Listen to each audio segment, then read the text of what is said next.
Hey guys, welcome back. Alex the Car Guy here. And if you're a first-time viewer, on this channel I have car repair videos, car maintenance videos, as well as car product reviews. So make sure you subscribe so you don't miss my next upload.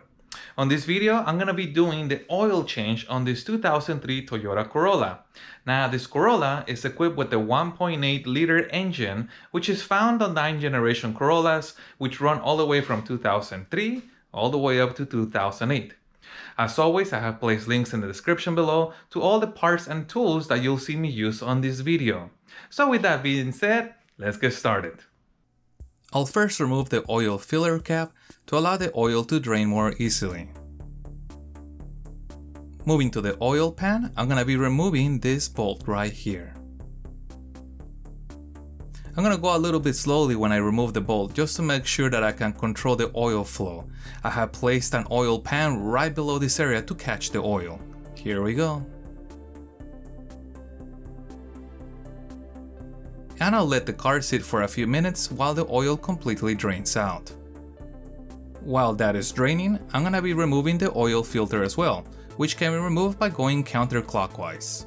Sometimes these filters can get stuck. If it's stuck, I can use an oil wrench, slide it over the oil filter, tighten the strap, and turn counterclockwise to free up the oil canister.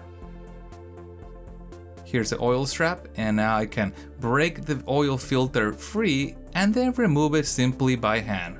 Gonna free this up, there we go. Now I can remove this by hand. Again, I'm going a little bit slowly because I want to control the flow of the oil. Then I can take the oil filter out entirely.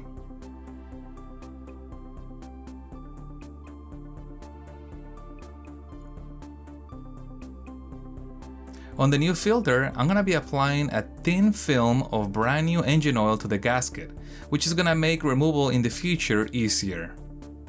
I have also cleaned this surface to make sure that it's nice and clean for the oil filter to sit against.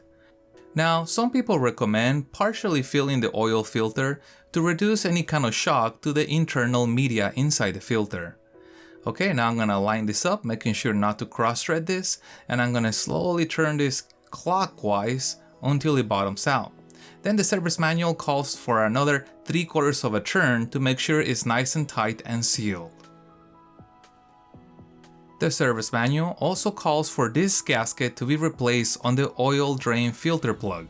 This gasket comes off, then I can reinstall a new one and then install it. Okay, I'm gonna install the plug, but first I'm gonna make sure this area is nice and clean. I always install these things by hand to avoid any cross-threading before using any kind of hand tools. Okay, and finally, I'll torque this to factory spec.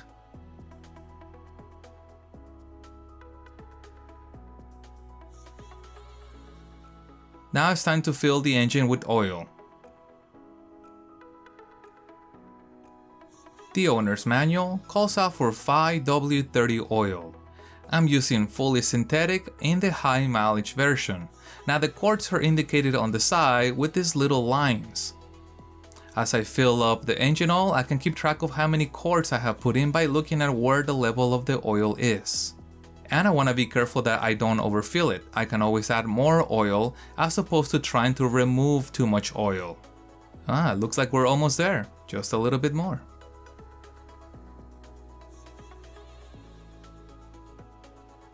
It's also important to make sure that the bottle is level when measuring the oil quantity left inside.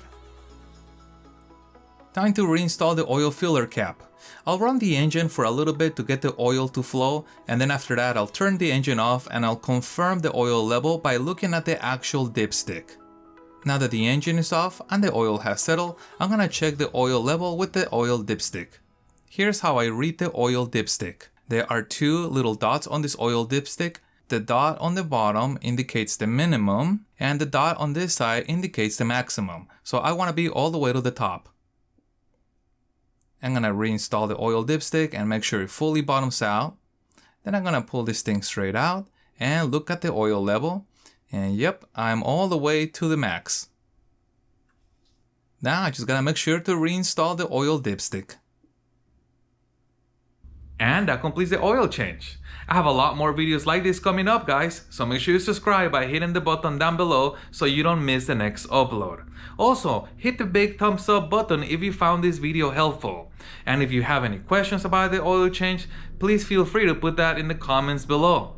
Thank you guys for watching, and as always, I'll see you on the next one.